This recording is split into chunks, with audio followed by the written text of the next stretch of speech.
Today we'll be looking at the CSEC English B paper 1. We'll be looking at the May-June 2020 paper.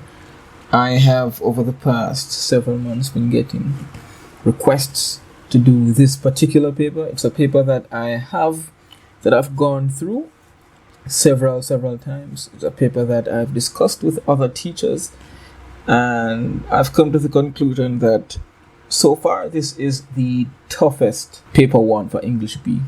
It's a pretty tough paper because it has, I think, particularly 2 passages that are quite difficult. And the first passage will take us through items 1 through 10. So at this point, you can listen while the passage is read. After that, you'll be able to pause the video and read through on your own time. A happy Sunday to you, Mrs. R. Oh, it's you. Mama? Leave it, Henry. It can wait. What can wait? Well, go on, Henry. Mama, Sylvia and I have decided to get married. Hasn't anybody got anything to say? Congratulations, Daddy. You too, Sylvia. Why? What do you mean, why? Because we're fond of each other, because we both want companionship, and Mama, why not? Henry, you're just like your father.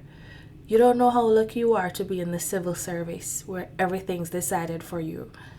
As for you, Sylvia, the difference between you and me is that I didn't have to try twice. Grandma, how can you be so cruel?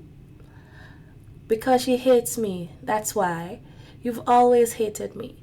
You've always looked down on me. I've tried so hard to please you. I've spent half of my life trying to please you. Mama, why don't you approve of our getting married?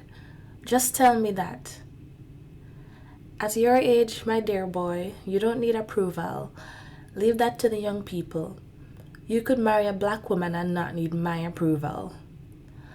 Mama, how can you treat us like this? Daddy's right. We're being mean and horrid. Daddy, I hope you're terribly happy, darling.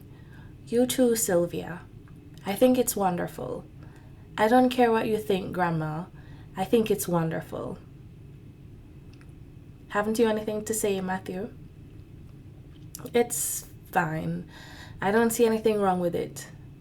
Excuse me, Dad. I have to go out for a while. I see. I wish Robert were here, so he could take your side, I suppose. Must we go on discussing this dreary affair? I miss Robert, that's all. Robert, that's all you can think of. He's the only one who mustn't be hurt. He's the only one who needs affection. You're jealous because Robert has slipped out of your hands, aren't you? You couldn't keep him either, could you? That's enough. I'm sorry. It's Sunday.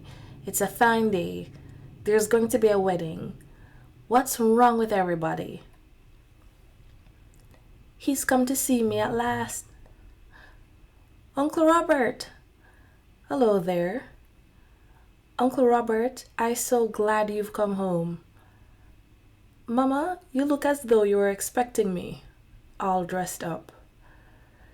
You've been long enough coming. Henry, how are you? Hello, Sylvia. Hello, Robert. We heard some time ago you were coming. Come here, let me look at you. I must be going home now.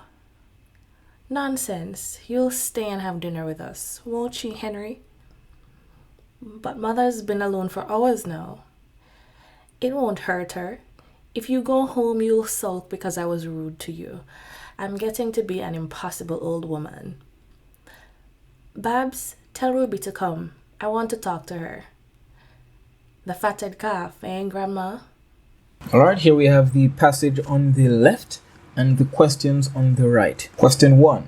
In lines 1 to 12, Sylvia hesitates to break the news of her impending marriage because she A. anticipated Grandma's negative reaction, B. did not want anyone to know about it, C. was unsure about her decision and needed time to think, D was worried about how Babs and Matthew would react. So we're looking at these lines here. Sylvia hesitates to talk to Grandma about the impending marriage, and we need to figure out why.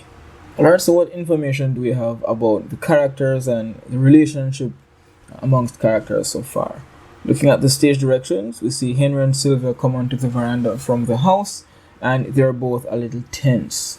So why would they be tense? Let's move on, see what else you can find. A happy Sunday to you, Mrs. R. Look at Grandma's response. Oh, it's you. Not a very warm, welcoming response. Henry only offers one word, Mama.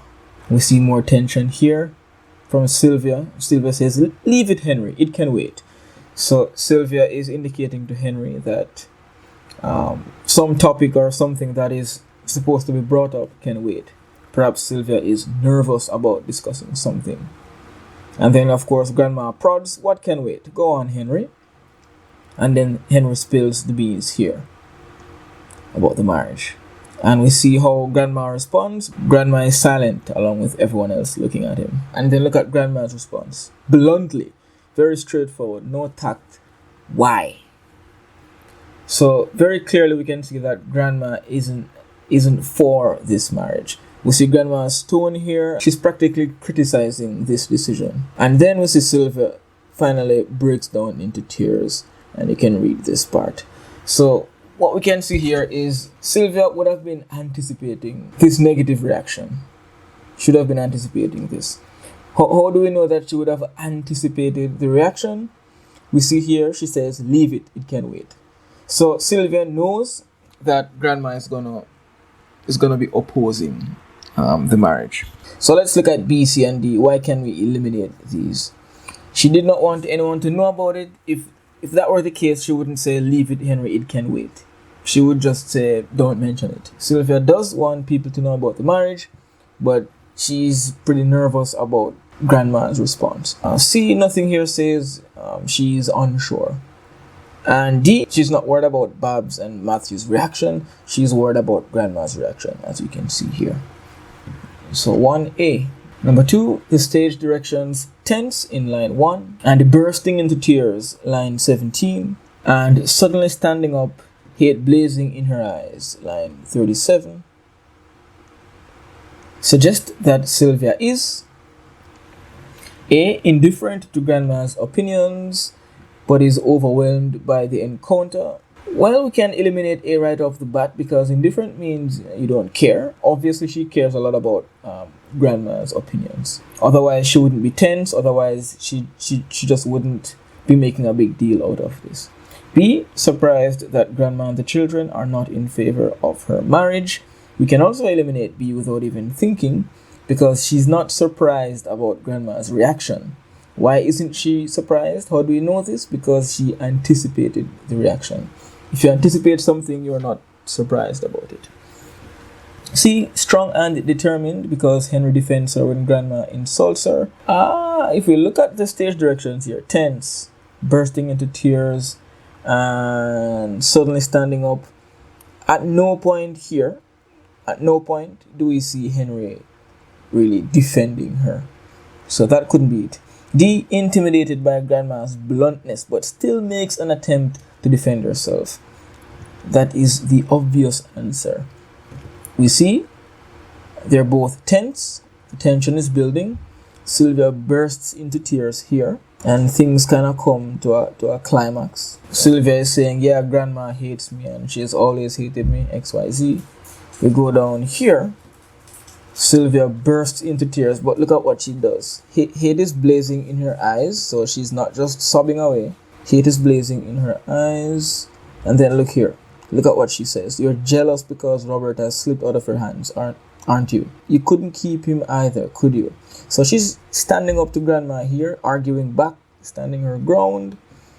Of course, we're not sure what this Robert person is about just yet, but it doesn't matter. The point is she's actually fighting back somehow.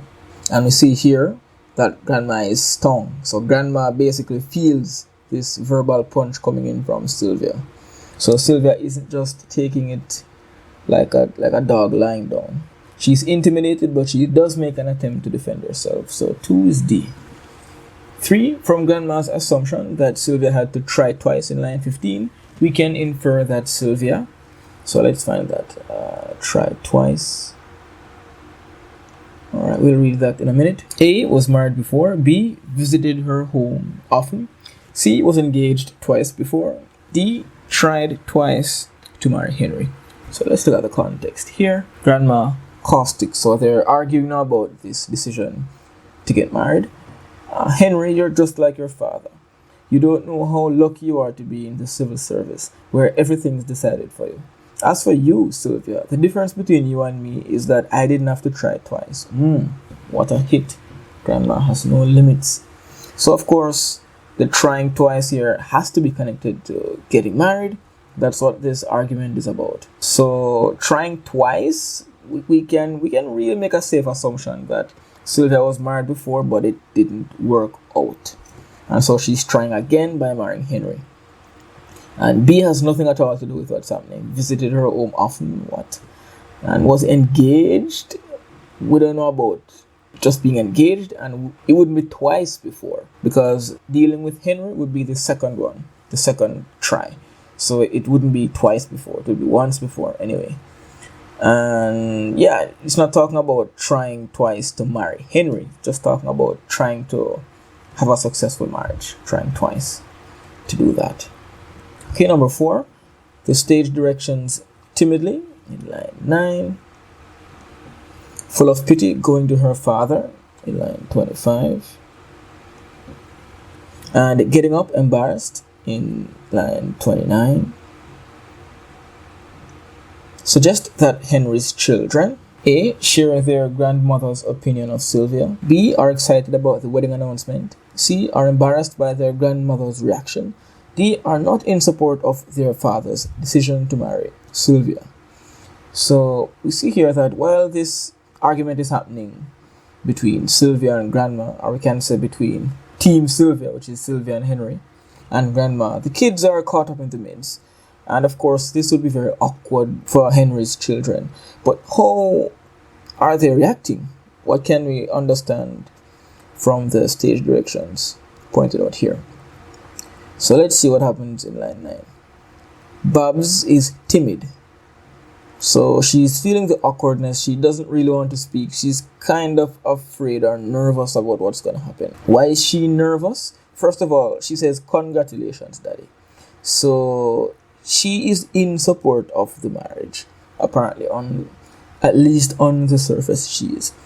But why is she timid here? She's timid because already Grandma is not responding well, and she doesn't want to see this escalate, we can imagine. So we get that from timidly here. So already we have some support for C. Let's see what happens. Line 25, full of pity, going to her father. So Grandma is acting up in these lines. Henry becomes furious. "Mama, how can you treat us like this?" And Babs is full of pity. So she's sympathetic toward her father and Sylvia. And she says, "That is right. We're being mean and horrid. Daddy, I hope you're feeling terribly happy, darling. You too, Sylvia. I think it's wonderful. I don't care what you think, Grandma. I think it's wonderful." So yeah, more evidence for C. She's embarrassed about how Grandma is reacting. Let's see what happens down here. Matthew, getting up embarrassed. Dead giveaway. It has to be C. We know that they don't share Grandma's opinion because they are supporting their father. Grandma is not. And they are perhaps excited about the announcement, but these stage directions are pointing to something else. And we can say that they are not in support because everything they have said and done are in support. So it has to be C. Okay, number 5. The best explanation of the dramatic significance of Sylvia's outburst in lines 37 to 39. Let's look at the outburst. So this outburst here, suddenly standing up, hate blazing in her eyes to Grandma.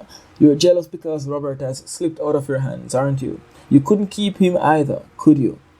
So the best explanation of the dramatic significance of this outburst is that it, A, establishes the setting of the extract. This doesn't make any sense. This is not establishing any setting. B supports the main theme of the extract. This is already quite a vague response. What is the main theme, and how is this supporting the main theme? We can come back to it perhaps. C alerts the audience to off-stage events. D arouses the audience's sympathy for her situation. So this is one of the trickier questions. Let's look at what we can eliminate. We can eliminate A right off the bat. And as for B sounds good on paper, but I think we can eliminate it because the main theme of this extract, some themes might be family relations, marriage, acceptance in family. Themes might be around that.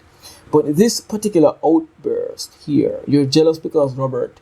So Sylvia is introducing a new character and whatnot. This isn't necessarily reinforcing any overall theme of the extract. Instead, we're kind of building the context and we're getting new information about this particular story. The theme isn't being concretized or supported, so we can eliminate B. C alerts the audience to offstage events. What does this even mean? Remember, this is a play. So whatever is happening on the stage, whatever the viewers can see, those are on-stage events. Now, off-stage events would be things that happen outside of the stage, off the stage. Things that would happen maybe in the past, maybe at a different location that's not on stage. Things that the readers would have to either make a guess about, or things that characters on the stage would have to somehow tell the audience about. Are we being alerted to any off-stage events here? Let's see. You're jealous because Robert has slipped out of your hands, aren't you? Who is Robert? When or how or why did he slip out of Sylvia's hands? We don't know. That is all off stage, meaning it's not within the confines of what's happening here and now. And then we see here, you couldn't keep him either, could you? So Sylvia is actually telling us about a different character who is off stage. Sylvia is telling us about some of the context as to why Grandma is so upset, as to what is the root of her anger and so on. So Sylvia is actually doing a very good job of alerting us to off-stage events, because now we know that there is a Robert who slipped out of Grandma's hands. So now we kind of have a hint as to why Grandma is so upset. It's not necessarily about Sylvia being a bad person. It's about whatever happened between her and Robert, between Grandma and Robert. So we are being alerted to this context. So C is good. As for D, arouses the audience's sympathy. This isn't a terribly bad choice. However, the mention of Robert slipping out of Grandma's hands doesn't really do much to make us more sympathetic towards Sylvia. If anything, we would become a bit sympathetic toward Grandma, whose hands Robert would have slipped out of. So this isn't doing anything for us to feel more sympathetic towards Sylvia. Throughout the passage, we can feel sympathetic, but this particular outburst isn't doing that.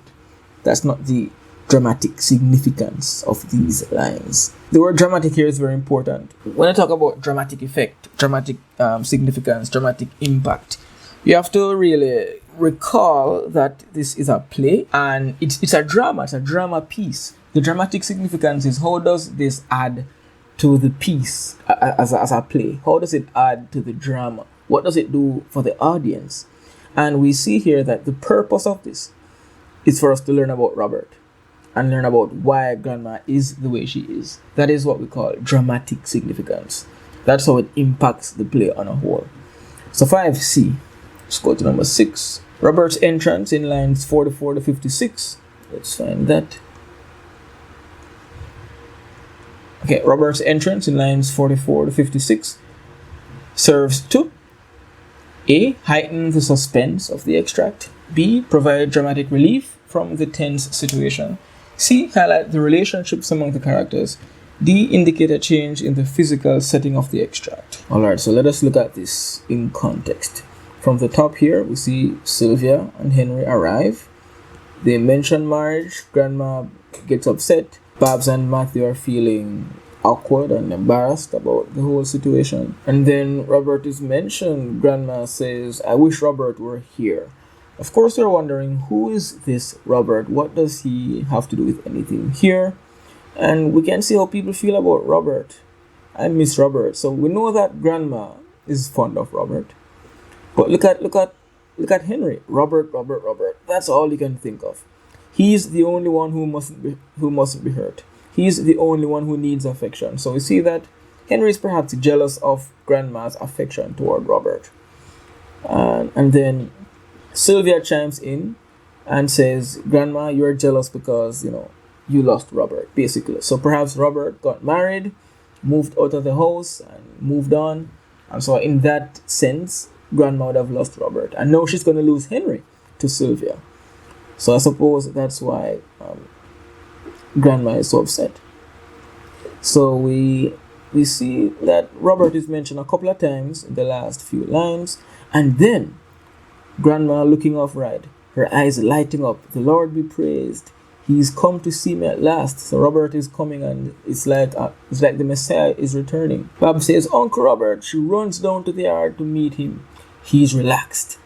Look at the words I'm highlighting now. They're going to be very important. Up here, we see Grandma's reaction. The Lord be praised. He's come at last. Babs here. Uncle Robert, I'm so glad you've come. So we see how Babs feels. And look at what Robert says. Hello there. Not a very cold response. But maybe he's putting on a show. Who knows? We see Babs and Robert, they're hugging each other here. We see that Grandma is all dressed up for Robert, and Robert kisses Grandma, so they are very chummy. Robert greets Sylvia. Look at how Sylvia responds. She responds coldly to Robert. So she's not fond of Robert. Of course, we know that Sylvia thinks that Robert is basically why Grandma is so upset about this whole marriage thing. So she isn't a fan of Robert. Look at how Henry now actually responds to Robert stiffly. We heard some time ago you were coming. So kind of in a similar way to Sylvia. Stiffly, coldly. And back to the question. Question 6 is asking us, what does this entrance, all of these lines, what does this serve to do? A, heighten the suspense of the extract. And by the way, this was one of the more controversial questions. I've had discussions with teachers about this paper, and for this question, let's just say it's difficult for teachers to agree on what the answer is. Anyhow, A, heighten the suspense of the extract. Now, line 44 here kinda heightens the suspense of the extract, because no, finally we're seeing Robert, this great Robert, being mentioned so many times. So the suspense might be building at that point. But we're not talking about line 44. We're talking about all of these lines. So all of these lines aren't building suspense. They aren't heightening suspense, because the suspense would be dispelled the moment Robert starts interacting with everyone. Now we're kind of seeing who Robert is. We're seeing how people feel about him. So it's no longer suspenseful. The suspense comes from a lack of information. It comes from wondering what's going to happen, wondering who is who. But now we're getting to know Robert. So we're not getting more suspense. We're actually getting our suspense satisfied. So it couldn't be A. B, provide dramatic relief. We're not getting any relief here, because we actually have more complications happening. More things are building up. Maybe another fight's going to start. We're not getting a relief. Robert isn't necessarily adding any kind of comedy or any kind of relief. C, highlight the relationship among the characters. That's a possibility. D, indicate a change in the physical setting. Nope, no change in the physical setting. C, highlight the relationships among the characters. Now look at how they underline the highlighted words. We can see how people feel about people, particularly how they feel about Robert. All along, we saw Robert being mentioned, but we didn't really know how everyone felt about him. Here, we can finally understand exactly how the characters feel about each other. We have been understanding how the characters feel about one another from earlier, But now that Robert is in the equation, we need to understand more about these relationships. We see how Grandma feels about Robert, fine. We see how Babs feels about Robert, with the stage directions and the dialogue there. We see how Robert feels about Grandma. We see how Sylvia feels about Robert. We see how Henry feels about Robert. And so we're actually getting a lot of insight into the relationships among the characters. And among the characters is a little bit deceptive here, because it's really focused on Robert's relationship with the other characters, because you would have seen the other characters kind of relate to one another so far. But C is still the best pick here. Has to be C. Okay, on to number 7. The best explanation of the dramatic impact of lines 59 to 63 is that they... Okay, let's look at 59 to 63. So these lines. The best explanation of the dramatic impact of these lines is that they, 1, emphasize Grandma's deceptive nature. 2, give the audience insights into Sylvia's character. 3, suggest that Grandma wants Robert to have a good impression of her. And we have these annoying options. So let's see if we can eliminate any of these options. So as usual, we look before the lines to remember the context. We know that Sylvia and Grandma and Henry were arguing all along. Suddenly, Robert comes. What happens when Robert comes? Let's go down to here. Sylvia is rising. I must be going home now. Sylvia is about to leave. Look at what Grandma says. How strange. Nonsense. You'll stay and have dinner with us. Won't she, Henry? So, what about this change of heart? Didn't Grandma want to strangle Sylvia just now? And then Sylvia says, but Mother's been alone for hours now. It won't hurt her. If you go home, you'll sulk because I was rude to you. I'm getting to be an impossible old woman. What is this? Is this an apology? Is Grandma feeling sorry? Is she suddenly kind? But look at what happens in brackets here. Sylvia, bewildered by Grandma's new tactics, sits down. These are just tactics. Why is Grandma behaving so pleasant towards Sylvia? Obviously, she's putting on a show to look good in front of Robert. So let's look at here. What's the dramatic impact of these lines? We know that this is correct. Emphasize Grandma's deceptive nature, because this isn't the real Grandma. Robert comes and she wants to show off for Robert. She wants to look good in front of Robert. So Grandma is being deceptive. So 1 is correct. 2, give the audience insights into Sylvia's character. Are we getting insights? Are we getting new information into Sylvia's character here? Remember, we're looking at these particular lines. Sylvia says, but Mother's been alone for hours now. So this doesn't necessarily say anything about Sylvia's character per se. Then Grandma says that. And then Sylvia is bewildered. So we're not seeing anything new about Sylvia's character. These lines don't tell us anything new about who Sylvia is. Right? So 2 is not a part of it. 3, suggest that Grandma wants Robert to have a good impression of her. This is directly connected to 1. So our answer would be 1 and 3, which is B. Number 8. The major shift in mood of the extract occurs in... Alright, let's just look at these one by one. Line 13. Henry, you're just like your father. Let's read from here. Congratulations, Daddy. You too, Sylvia. Grandma's asking, why are you getting married? Henry, what do you mean why? Because you're fond of each other, blah, blah, blah.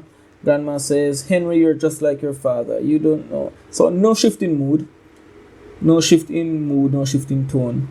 They're still arguing, basically. Grandma is still being hard-headed about this whole marriage thing. So nothing changes. Line 22. At your age, my boy, you don't need my approval. Let's look at line 22.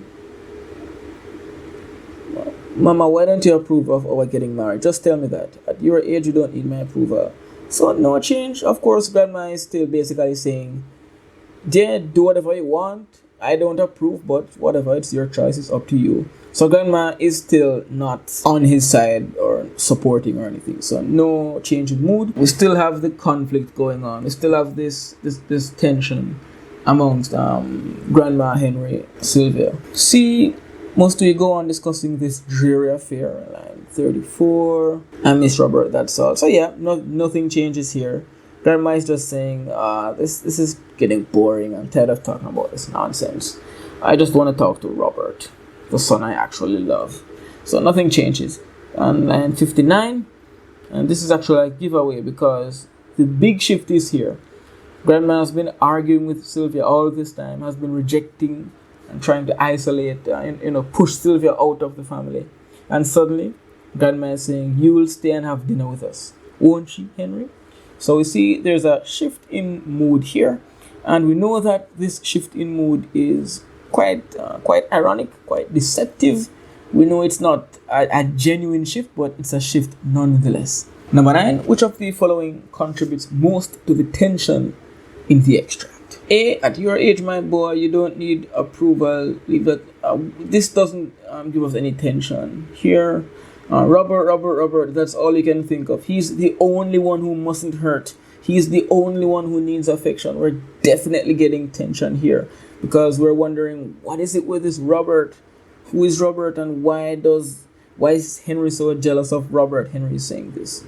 Why does Grandma love Robert more? And how does Robert factor into all of this? So we're getting tension in B. Let's look at C.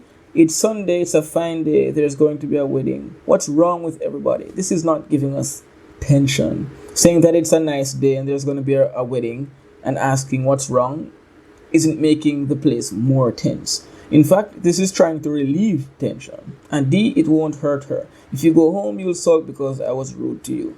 And this is kind of trying to relieve tension in that deceptive way. So this is the only line here that's really giving us tension. This introduction of Robert into the equation. 10. Which of the following is an example of irony in the extract? A. Robert seems to be Grandma's favorite son. There's no reason why that would be ironic. B. Sylvia is surprised at Grandma's change of tactics. No irony there. This is to be expected, basically. C. Unlike the others, Henry and Sylvia are not excited by Robert's arrival. It wouldn't be ironic that they are not welcoming of Robert. 10. Grandma invites Sylvia to stay for dinner. Very ironic, despite their earlier confrontation. If you just had a confrontation with someone, why would you invite them to stay for dinner? Irony. And we see that so many questions center around this one line, so it's really important to understand every line in the extract. Anyhow, that's it for the first passage.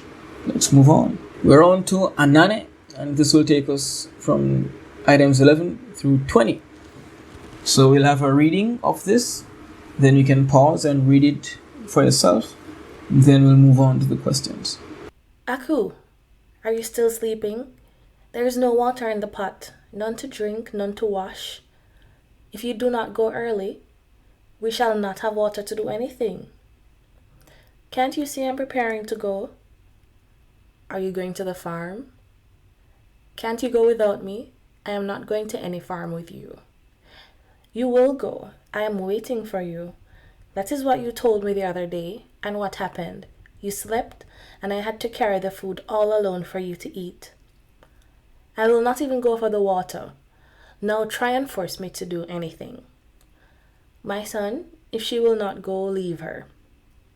This is what she does always, and I have to do all the work. If all sisters were like you think the world would go on? I am not your sister. I have always told you, I have never been your sister. Aku, what are you saying? Is he my brother? You know he isn't, and in his blindness he thinks he belongs here. Now what is all this about? Aku, what is happening again? Father, I know Aku has never considered me her brother. Aku, what do you mean by saying such things about your own brother? When will you stop quarreling like children? Anani, I thought you and Aku were to go to the farm early this morning. I am going for water. Both of you must be ashamed of yourselves. If she says she will not go with you, don't wait for her. You are a man now. You don't have to behave like her. Go and do your work. Amina, It seems our daughter knows the secret, and yet you say you have not said anything to her. I have not said anything about it. Not even a remark, not knowing she was present. I have never spoken about it, and yet she seems to know the truth. Who could have told her? When you brought the boy home, there was nobody except the two of us, and a who was too young to notice anything. Ah, perhaps she doesn't know. She may be only saying it to hurt the boy. What worries me is the way she has been insulting him with this idea every time they quarrel. Sometimes I feel so guilty. Guilty? Yes, I suppose I do feel guilty at times myself. But I did not steal the child. I found him helpless, alone, and at the mercy of the wild beasts of the forest. A little baby. What else could I have done? Now he knows we are his parents. Is that not the important thing? All the same, we must still keep it to ourselves. A boy like that could do harm if he knows he has been deceived all his life. Buffo, it is a stranger. Come in and welcome. Amina, bring him some water. Thank you for your warm welcome. My name is Biko. Biko, I have heard the name before in connection with the chief of Kojakram, which was destroyed by hostile tribes some time ago. I am Biko, the chief of Kojakram. Since my village was attacked and destroyed, I have been a wanderer. About 20 years ago, I was down with a leg disease and I was confined to my room. My wife had given birth to a baby boy. Suddenly we heard shouting for help, running, confusion everywhere in the village. I knew then that we had been attacked. I told my wife to take the secret path that led out of the village and escape. When did you say this happened? 21 years it must be. So your wife escaped? I never heard of her again. And the baby? Nor of the baby. So this baby, you have not heard news about it since then? Nothing at all. Okay, we have the passage on the left, the questions on the right. 11. What does the stage directions in lines 1 and 2 suggest about the setting of the extract? Okay, inside Bofo's hut, Anane is in his farm clothes, sharpening his cutlass. Amina is sweeping the courtyard. After a moment, she puts down the broom to knock at Aku's door. What does this say about the extract? A. The action takes place in a rural area. This already makes sense. We see a hut, we see farm clothes, and we see a cutlass sweeping the courtyard. May or may not be rural. So yeah, this looks pretty rural so far. The drama urban? Nope, the drama does not unfold in an urban setting. That's the opposite of rural. See, the family is prosperous, owning the farm where the drama unfolds. We don't know that they own the farm. We don't know that. D, the action takes place in the morning and continues late into night. No indication of time here. So the only thing that makes sense, the only answer that could work is A. 12. Which of the following best describes the relationship between Aku and Anani? Distant and supportive, nonchalant and loving, antagonistic and strained, indifferent and respectful. This is quite a complex question, but let's see if we can arrive at an answer. Okay, let's look at how Aku and Anane relate to one another. Aku says, "Can't you see I'm preparing to go?" Anane asks, "Are you going to the farm?" And then Aku asks, "Can't you go without me? I'm not going to any farm with you." Wow. So they are not on the same page. They're definitely not chummy, not too close. So we can eliminate supportive from here. That's definitely out. We can eliminate loving. That's definitely out. And I think we might be able to eliminate respectful just from these lines. But let's move on. What does Anane say here? "You will go. I'm waiting for you. This is what you told me the other day." And what happened? "You slept, and I had to carry the food all alone for you to eat." So Anane is reminding Aku of what happened last time. You said you would come, and I had to do all the work, and of course you are the one eating the food apparently. I will not even go for the water. No, try and force me to do anything. Wow. So we can see that antagonistic is a very good word to describe this relationship. They're like enemies antagonizing one another. Strained is also a good word. This is a strained relationship. We can see that they're quite distant, and it's perhaps increasingly difficult for them to just, coexist. And as we continue here, we kind of see more of that. So 12 is C. 13, the dramatic impact of Aku's insistence that Anane is not her brother is that it, 1, creates tension in the household, 2, shows a contrast between Aku and Anane, 3, provides insights into the characters in the extract. So we see them arguing about farm chores here, and we can see that they're kind of acting as siblings. They're playing a sibling role. But look at what Aku says here. I am not your sister. Wow. I've always told you, I've never been your sister. So Aku seems to think that Anane is not really her brother. And then Amina, who seems to be the mother here, comes in. Aku, what are you saying? Trying to stop Aku from, talking about this "you are not my brother" kind of argument. And then Aku comes in. You see my brother? You know he isn't. And in his blindness, he thinks he belongs here. Wow, pretty harsh. He's not one of us. He's not family. So what does this insistence, of Aku saying, "you're not my brother," what does this do? It certainly creates tension in the household. Does it show a contrast between Aku and Anane? This insistence does not show a contrast, really. I mean, throughout the passage, we see a contrast. We see that Anane is more cooperative, more hardworking, more industrious, perhaps, while Anane seems to be lazy, entitled, more antagonistic.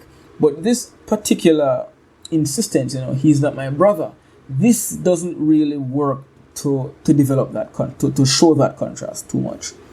So for 2, I wouldn't say that 2 is a big factor here. 3 provides insights into the characters in the extract. Kind of vague, but yeah, this is true. We see insights into perhaps why Anane is antagonistic towards Aku, because she thinks, we're not really siblings. And we're going to get some insights into the parents and maybe the fact that maybe they're protecting some kind of secret or something. So we're going to work with 1 and 3, which is B. And D is a reasonable answer. You could say that it shows a contrast, but I don't think the contrast is strongly shown through that particular insistence, through those lines. 14, what 2 devices are used by the playwright in Aku's statement? You see my brother? You know he isn't. And in his blindness, he thinks he belongs here. Line 16. What 2 devices can we find here? We see a rhetorical question. So rhetorical question has to be there. So already we have the answer. Easy. And what about metaphor? His blindness. This isn't literal blindness. The blindness here is just talking about naivety, ignorance. He can't see what's really happening. He's oblivious. That's what this blindness is. So you have a metaphor and a rhetorical question. And A, B, C, all rubbish. Let's go to 15. The shift in tone from lines 24 to 35 serves to... Okay, let's look at lines 24 to 35. So here, at the beginning we see this arguing and tension, and then Bofo comes in. Both of you must be ashamed of yourselves. Ooh, they're getting scolded. The tone shifts. If she says she will not go with you, don't wait for her. You're a man now. You don't have to behave like her. Go and do your work. Amina, it seems our daughter knows the secret. Ah, so Amina was right. They're not siblings. And yet you say you have not said anything to her. Amina says, I have not said anything about it. Amina, I have never spoken about it. And yet she seems to know the truth. Who could have told her? When you brought the boy home, there was nobody except the 2 of us and Aku, who was too young to notice anything. So they're talking about when they brought home Anane. So clearly Anane and Aku are not real siblings. They perhaps adopted or found him and took him home. Buffer says, perhaps she doesn't know. She may be only saying it to hurt the boy. Amina says, what worries me is the way she has been insulting him with this idea every time they quarrel. Sometimes I feel so guilty. So what does this tone shift do for the extract? A. Expose the determination of the parents to keep the secret from the children. The parents are determined, but here are we seeing that they are determined? Are we seeing that determination coming through in the shift in tone? You have to pay attention to what the question is asking. The shift in tone. This shift from this whole argumentative affair to this kind of more serious, more emotional conversation. What does this shift in tone do? B. Provide background information for the conflict between the children. This makes sense because we can get a glimpse into the past and see why Ako might resent Anane. C. Show the changing attitude of the parents and children because of the quarrel. We're definitely not seeing that here. D. Evoke sympathy for Ako. We're not seeing any sympathy for Ako. So our answer has to be B. We're getting information as to why these two children have a conflict. We're seeing that they're not really siblings, and we're getting the background of that. Okay, 16. From Buffer's conversation with Amina in lines 36 to 40. So here, the audience can infer that Buffer is... Okay, let's look at what Buffer says here. Guilty? Yes, I suppose I do feel guilty at times myself. But I did not steal the child. I found him helpless, alone, and at the mercy of the wild beasts of the forest. A little baby. What else could I have done? Now he knows we are his parents. Is that not the important thing? All the same, we must keep it to ourselves. A boy like that could do harm if he knows he has been deceived all his life. So we see that Buffer found this child helpless and alone in the forest where animals could have killed him. And he rescued the baby and became a father to him. We're not seeing any dishonesty or outrage. We're not seeing any arrogance. We can definitely say that he is compassionate and heroic. He is a hero, so he is heroic. He saved this baby. He's compassionate. He took compassion. He took compassion on the baby, seeing the condition he was in. He couldn't have been indifferent because this would mean he doesn't care about the baby. So 16, obviously C. 17, the expression that most obviously suggests a sympathetic point of view is, you're a man now, you don't have to behave like her. No sympathy there.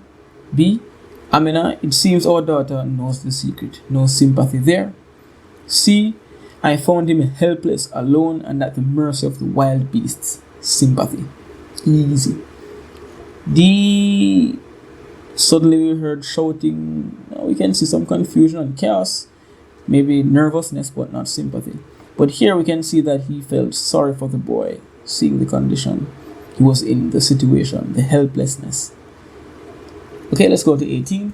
The best explanation for the dramatic function of the old man's arrival is that it serves to... Okay, so let's put it all in context. We see Ako and Anane arguing about about being real siblings or not.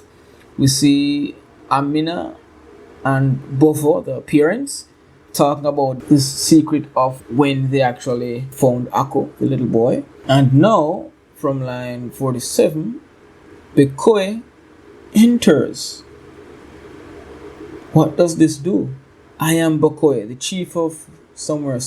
And he talks about how his village was destroyed and he had some disease and my wife gave birth to a baby. Suddenly we heard shouting, da.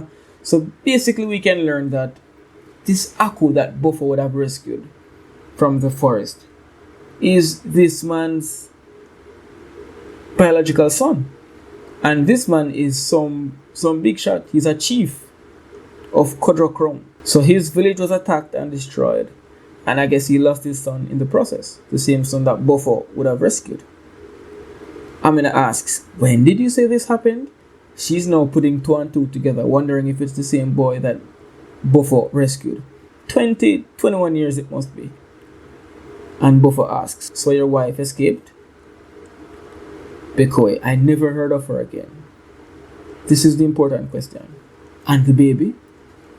Nor the baby. He never heard of the baby again. So this baby, you have not heard news about it since then? Nothing at all. So we can insinuate that this is the actual, the son of the chief that Buffer would have adopted. And the best explanation of the dramatic function of this man's arrival is that it serves to do what? Let's see. Move the plot forward.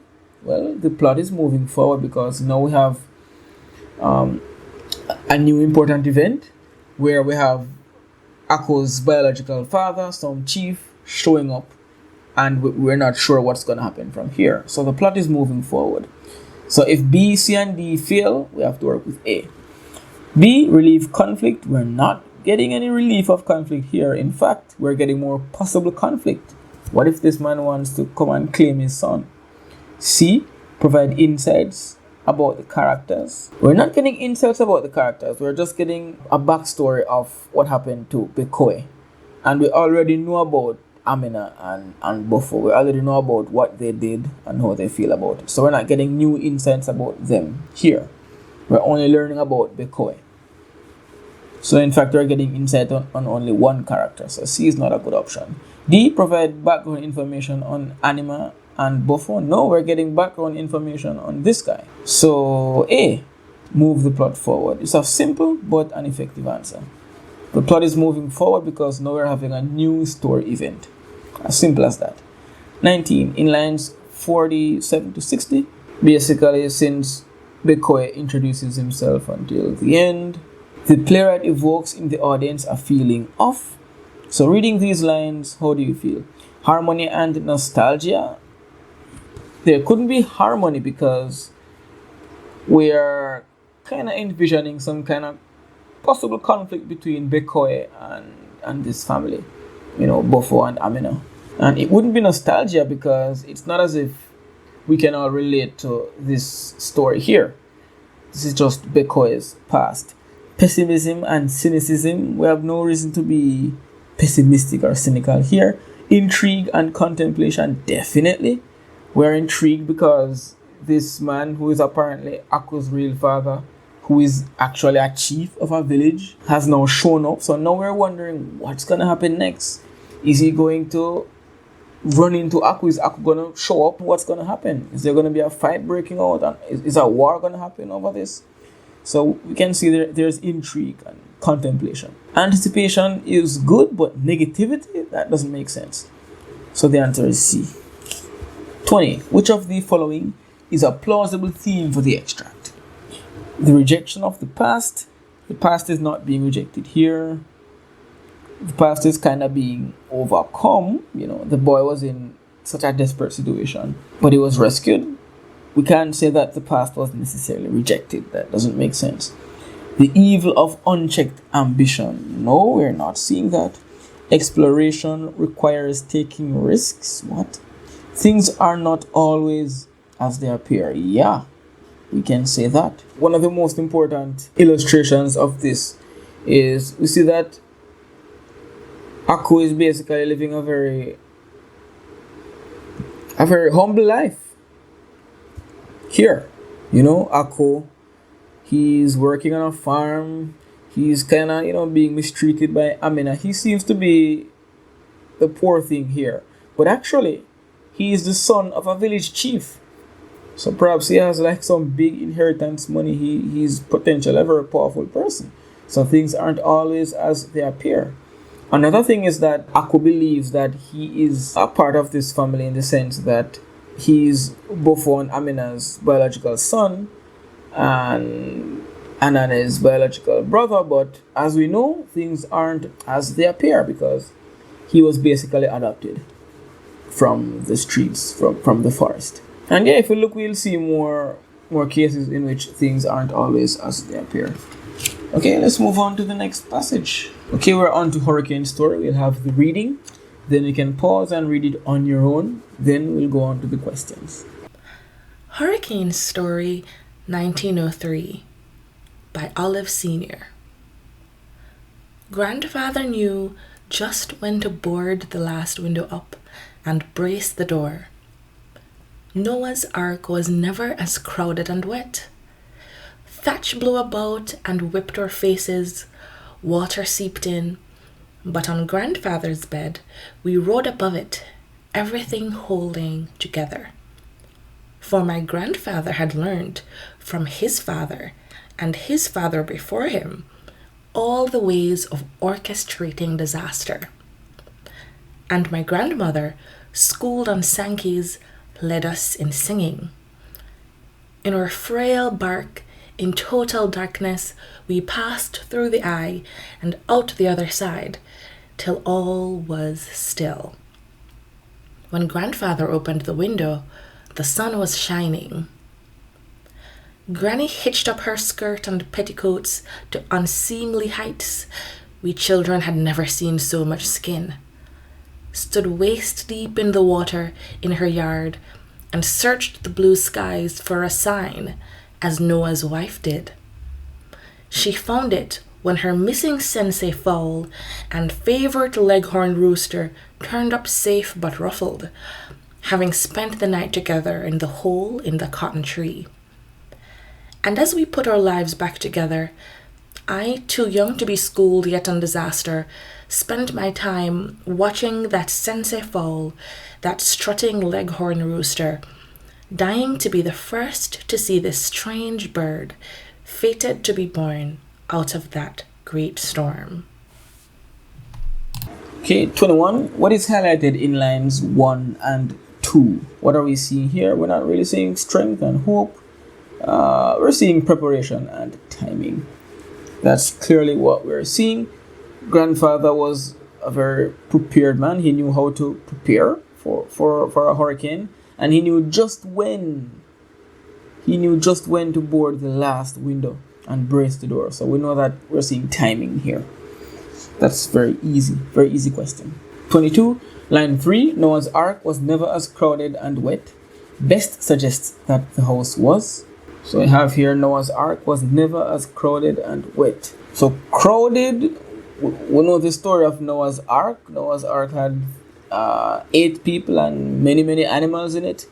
And they had to stay in that ark for 40 days, 40 nights until the flood ended. And we're seeing a comparison between Noah's Ark and this house during the hurricane. Noah's Ark was never as crowded and as wet as this house. So obviously, if Noah's Ark wasn't as crowded, the house is jam-packed. Not with animals, that's insane, but with people. This isn't actually Noah's Ark. This is a house with people in it. And it was never as wet. It means the house was obviously leaking. So A, we don't know that furniture was floating. And D is just stupidness. 23. The effect created by the poet's use of the words whipped our faces in line 4 is that they A, hint at child abuse and neglect, utter madness. This has nothing to do with this poem. B, indicate the ferocity, the fierceness of the wind. Thatch blew about and whipped our faces. We can see that the wind was quite strong, right? So B makes a lot of sense. C suggests that it was raining heavily. This has nothing to do with rain, but instead wind. D reinforced the environmental concerns. That doesn't make sense. So B is our answer. 24. From stanza 1, the reader can conclude that the speaker's grandfather. So looking at this entire stanza, what do we see about grandfather? A is a scientist who knows how to prepare for disasters. We see nothing about him being a scientist at all. B learned to prepare from disasters from his generations before him. Where do we see that? Oh, here. For my grandfather had learned from his father and his father before him all the ways of orchestrating disaster. Interesting. And we see here that he knows well how to prepare. So B makes a lot of sense. Let's check C and D. C makes boats to ensure that is nope, we don't see that he makes boats at all. D is a singer and religious person. Madness. Our answer B. 25. The speaker's tone in the poem can best be described as ironic and didactic. Nope, not at all. Neither of these make sense here. Objective and nostalgic. We can kind of see some nostalgia, but I wouldn't say that objective is a is a good answer here. Playful and humorous? Not really. Nothing very humorous. We're seeing disaster happening, and we're seeing kind of a near miss. Perhaps the speaker and their family almost drowned or almost died.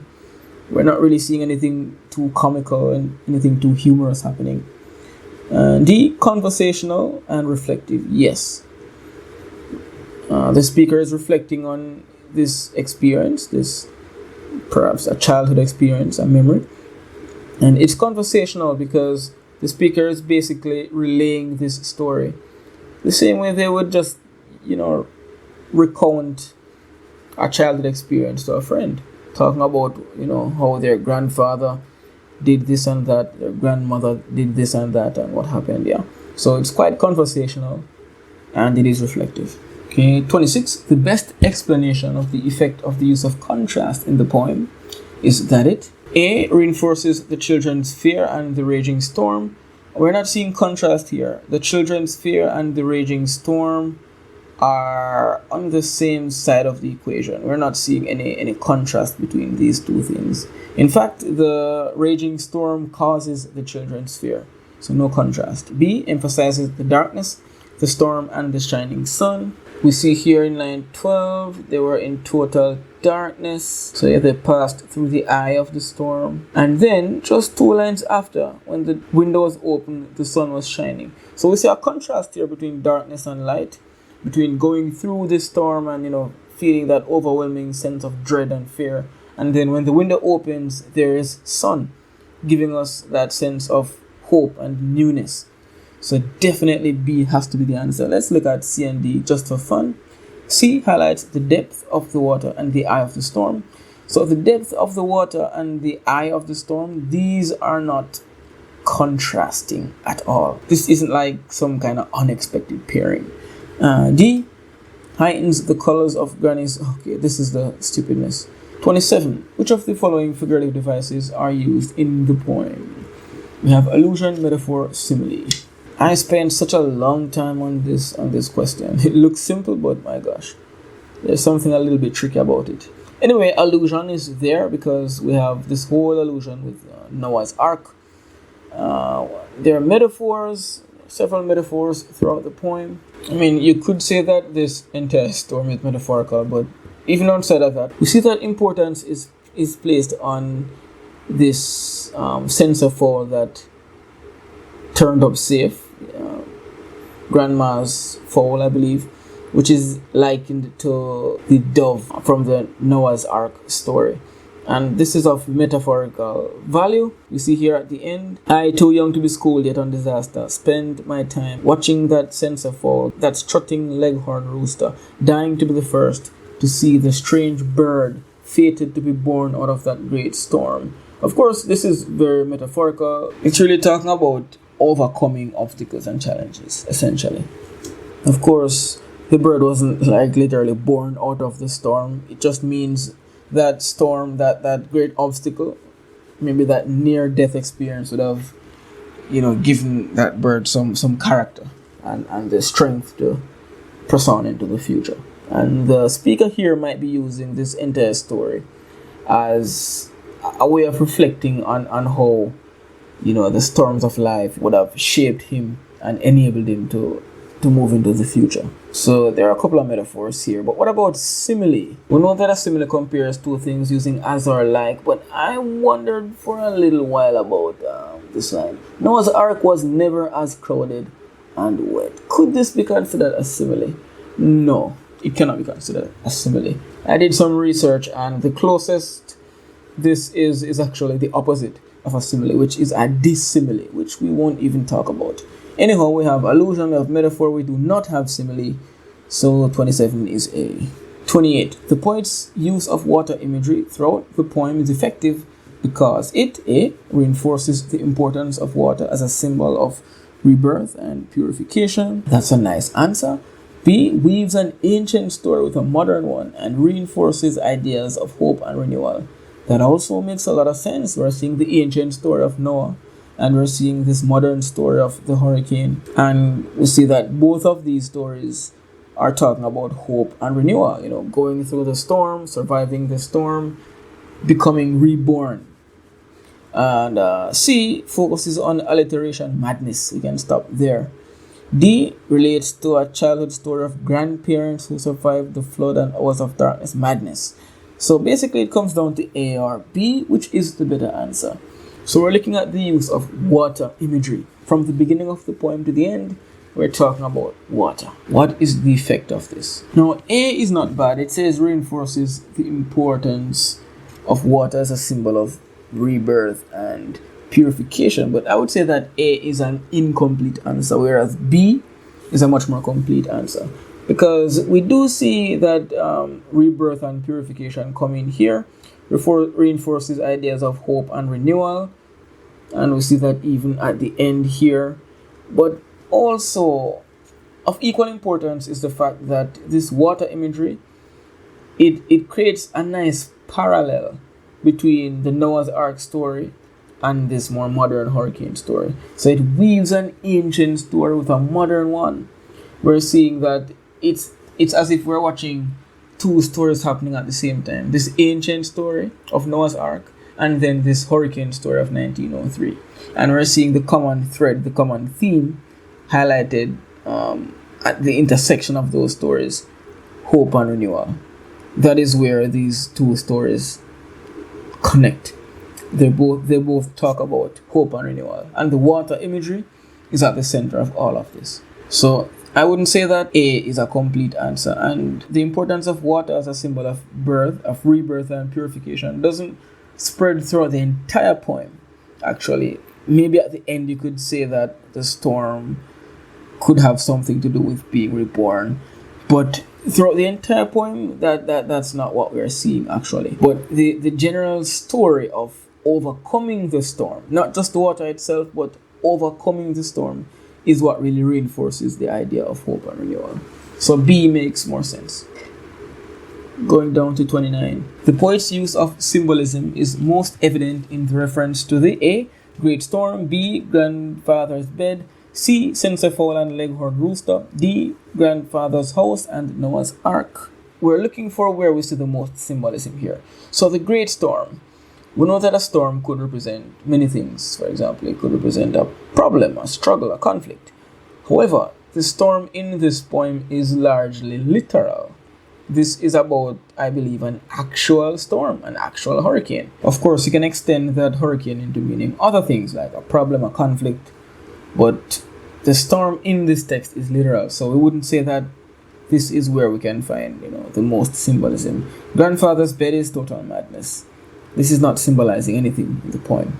Now let's look at C, censer fowl and leghorn rooster. Looking at stanza 2 here, you see that Granny looked at the skies for a sign as Noah's wife did. What are we talking about as Noah's wife did? So in the story of Noah's Ark, Noah sent out some birds to see how habitable the outside was after the storm, to see whether the waters subsided enough for them to exit the ark and basically start living on land again.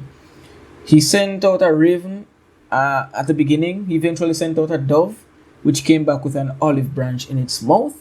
And that meant, okay, the waters subsided enough for that bird to find some leaves to pick.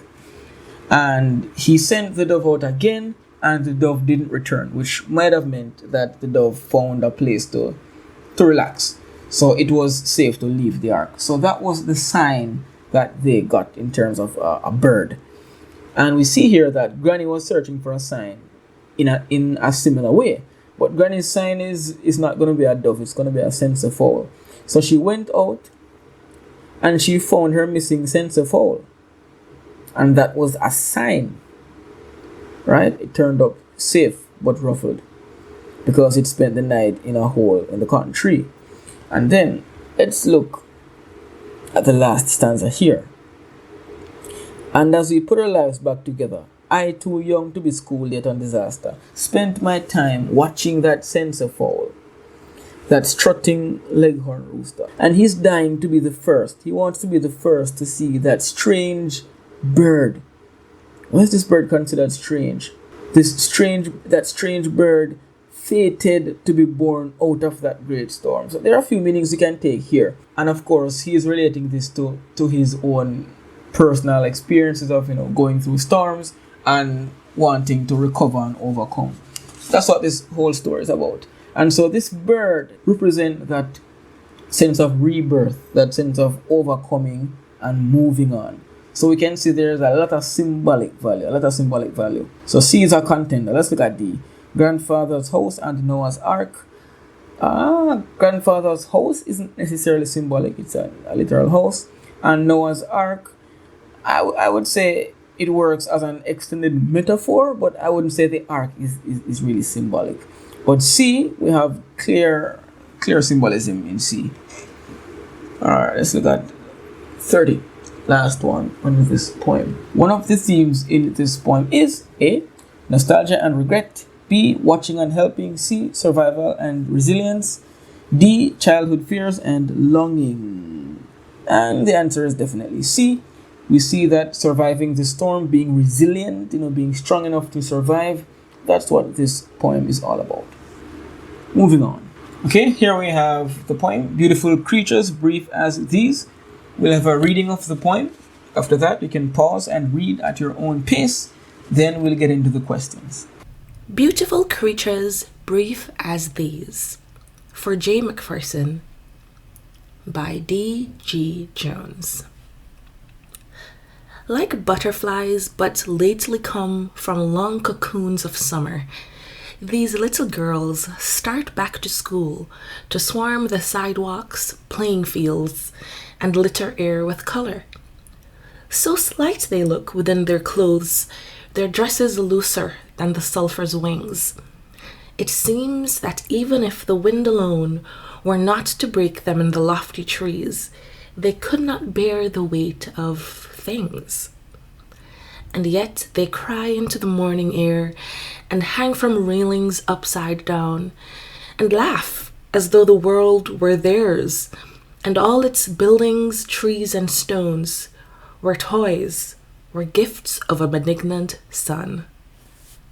All right, here we are, 31. What is suggested by the opening lines? Like butterflies, but lately come from long cocoons of summer. All right, from here on, I'm just going to give you the answers and move at a much faster pace. C. The girls were on vacation and have returned to school. They have come from the long cocoons of summer, right? So they're coming from summer. Summer was long, and summer is considered to be a cocoon. So if they're coming from summer, they were on vacation and they're now back at school. And it's obvious here in line 3. These little girls start back at school. Yeah, easy. 32. Swarm the sidewalks. Swarm the sidewalks in line 4. And litter the air with color in line 5 are examples of what literary device. These are obviously metaphors. The girls aren't literally swarming because they aren't insects, but we know that they are being compared to butterflies. See, the beautiful creatures here are butterflies, and you see long cocoons, which would refer to that stage before becoming a butterfly. So the swarming is a metaphor relating to that. And littering the air with color, this is just bringing to mind, many butterflies fluttering in the air, being colorful and beautiful. So that's what that metaphor is about. The effect created by so slight they look within their clothes, line 6, is answer A, an awareness of how delicate the girls seem. So slight. Slight here really means delicate. How delicate, how fragile, how frail they seem within their clothes. And of course, butterflies are delicate creatures, right? So that is the image that the speaker has of the girls. And slight is not comparing the girls with the butterflies, because slight isn't a word we could easily use to describe butterflies. It would be a very far-fetched comparison. And he's not emphasizing what clothes the girls are wearing. Definitely not. And the girls, as stated earlier, are not literally littering the air. It just means the girls are as beautiful and colorful as a swarm of butterflies. 34. The poet places things, line 10, in italics. 2. Or answer B, emphasize the girl's frailty. The italics work on 2 layers here. First of all, italics can be used to bring emphasis to a word. So why would things be emphasized here? They could not bear the weight of things. What are they here? Of course, we're talking about the girls who are being imagined as butterflies. These girls couldn't bear the weight of things, meaning they couldn't bear the weight of anything at all. Anything would be heavy enough to break these girls. At least that's how it appears. The girls look so slight, they look so delicate that they could break even if a breeze touches them. And also the italics makes the letters thinner in a typographical sense. If you look at italicized writing, you see that slant and you see that thinness.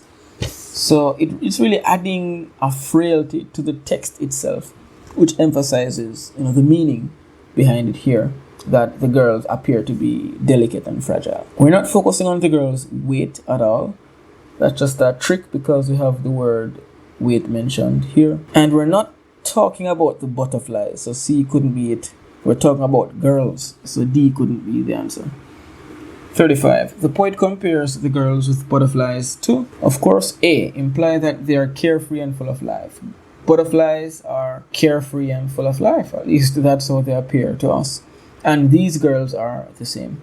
That's the essence of the comparison. The girls are not godlike, so B is out. The girls are not reserved, so C is out. The girls are not flighty, and they're not uncontrollable, so D is completely out. 36. Which of the following statements is an example of contrast found in the poem? Okay, A, butterflies swarm the air and hang in cocoons. These are both just normal facts, nothing contrasting here. The dresses, remember, contrast, we're looking for opposites or things that we wouldn't expect to be paired together. B, the dresses are looser than the sulphur's wings. That's just a fitting description of the girls. And C, the girls look fragile, yet they hang from railings. Yep, that's a contrast. The girls appear to be fragile. They seem to be as fragile as butterflies, but if you're hanging from railings, you are not fragile. You are strong. You are tough. You are agile, not fragile, agile. D, the girls swarm the sidewalk, yet they litter the air with color.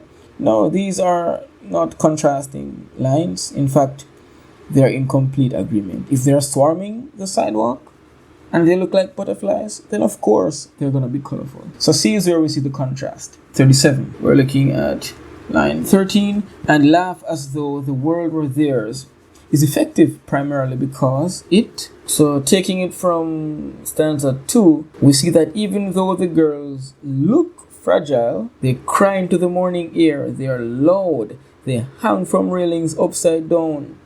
And then guess what? They laugh as though the world were theirs. What are we seeing here? We're seeing that the girls have conquered their environment. They're not these fragile little pretty insects. They are conquerors of their environments. They're dominating the space. They're roaming, they're screaming and shouting, they're climbing and hanging off railings. Yeah, they're pretty strong. A is complete nonsense. The girls' names, what? And the girls are not said to be wealthy. And laughing here in line 13 doesn't compare the girls' dresses to anything. That doesn't make any sense. So D is the only sensible answer anyway. 38. Which of the following words best describe the speaker's attitude to the girls? Obviously it's A, right? He's bemused and admiring. To be bemused means to be kind of confused, perplexed, because he's wondering how is it that these girls are so powerful, so strong, even though they look so weak, so delicate. And he admires, how strong they are, how much they have conquered the environment. We could say that maybe he's approving, but he's not resigned, so B is out. C is completely out. For D, you could say it's complimentary, but nostalgic. We're not sure that the speaker is really reflecting on, his childhood or anything like that. So A is the obvious pick. 39. The poet gives symbolic significance to the lofty trees, sulphur's wings, butterflies. Which of these are symbolically significant. Let's look at the lofty trees. Where do we see the lofty trees? It seems that even if the wind alone were not to break them in the lofty trees, they would not bear the weight of things.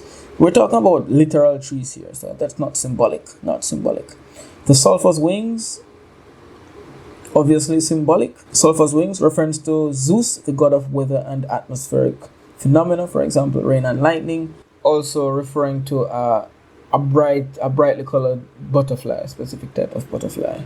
So we know that the symbolic meaning is that the girls seem to be, just dainty, pretty little things, yet they're quite powerful. We know that Zeus, the god of weather and atmospheric phenomena, Zeus is quite strong. So we see that kind of contrast between just looking cute and looking frail and actually being quite strong. That is the symbolism there. So that's symbolic. And butterflies are symbolizing, the apparent frailty of the girls throughout the poem. So 2 and 3, C, down to 40. The title of the poem, Beautiful Creatures, Brief as These, is effective mainly because it implies that the vision of the girls as delicate beauties is quickly eroded by reality. We see that the girls appear to be frail, but then that is eroded. We see a different reality. So beautiful creatures, that talks about the apparent frailty of the girls. The girls seem to be like butterflies, but that perception, that vision, that perspective of the girls is brief. So it's not that the butterflies are brief, it's that the idea that the girls are frail, that's a brief idea, because you will quickly realize that the girls are actually quite strong. Moving on to the next passage. Okay, we have what I consider the toughest passage on this paper. So we're going to have a reading of this. Then you can pause, read it for yourself, read it carefully, read it several times, after which we'll go through the questions. My friend Eddie was a small, thin boy. You could see the blue veins in his wrists and temples. People said that he had consumption and wasn't long for this world. I loved but sometimes despised him. His father, Mr. Sawyer, was a strange man. He was an agent for a small steamship line, which in those days linked up Venezuela and Trinidad with the smaller islands. But he couldn't make much out of that. He must have a private income, people decided.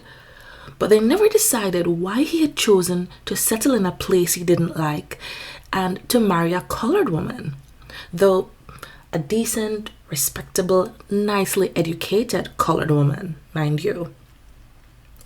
When Mr. Sawyer was drunk, this often happened, he used to be very rude to her. She never answered him. "You damned long-eyed, gloomy half-caste, you don't smell right," he would say. And she never answered, not even to whisper, "You don't smell right to me either." Mr. Sawyer built a room on the back of his house. Bookshelves lined the walls. Every time the Royal Mail steamer came in, it brought a packet for him, and gradually the empty shelves filled. Once, I went there with Eddie to borrow The Arabian Nights. That was on a Saturday afternoon, one of those hot, still afternoons when you felt that everything had gone to sleep, even the water in the gutters. But Mrs. Sawyer was not asleep. She put her head in at the door and looked at us, and I knew she hated the room and hated the books. Just after my 12th birthday, Mr. Sawyer died suddenly, and as Eddie's special friend, I went to the funeral wearing a new white dress. When it was all over, everybody said how nice Mrs. Sawyer had looked, walking like a queen behind the coffin and crying her eyeballs out at the right moment. And wasn't Eddie a funny boy? He hadn't cried at all. After this, Eddie and I took possession of the room with the books. No one ever entered it. It was empty except for the bookshelves, a desk with a green baize top, and a wicker rocking chair. My room, Eddie called it. My books, he would say. My books. I don't know whether it was weeks after Mr. Sawyer's death or months after that I see myself and Eddie in the room. But there we are, and there, unexpectedly, are Mrs. Sawyer and Mildred. Mrs. Sawyer's mouth tight, her eyes pleased. She is pulling all the books out of the bookshelves and piling them into 2 heaps. They are going to be burnt. Yes, burnt. Mrs. Sawyer did not seem to notice that we were there, but she was breathing free and easy, and her hands had got the rhythm of tearing and pitching. When Eddie said no, she did not even glance at him. No, he said again in a high voice. Not that one. I was reading that one. She laughed, and he rushed at her, his eyes starting out of his head, shrieking, "Now I've got to hate you too. Now I hate you too." He snatched the book out of her hand and gave her a violent push. She fell into the rocking chair. When I discussed this paper with some teachers, there were so many points of contention where this particular passage is concerned. This passage is difficult, largely because it is ambiguous in tone. The tone of the passage is quite difficult to grasp. And, one set of readers might take one tone away, saying that, the persona feels this way, sounds this way, while another set of readers might have a different perspective. But we'll get into it. And we'll look into, why the suggested answers might just be the very best options for us. 41. What is the narrative point of view used in this passage? This one is easy. First person.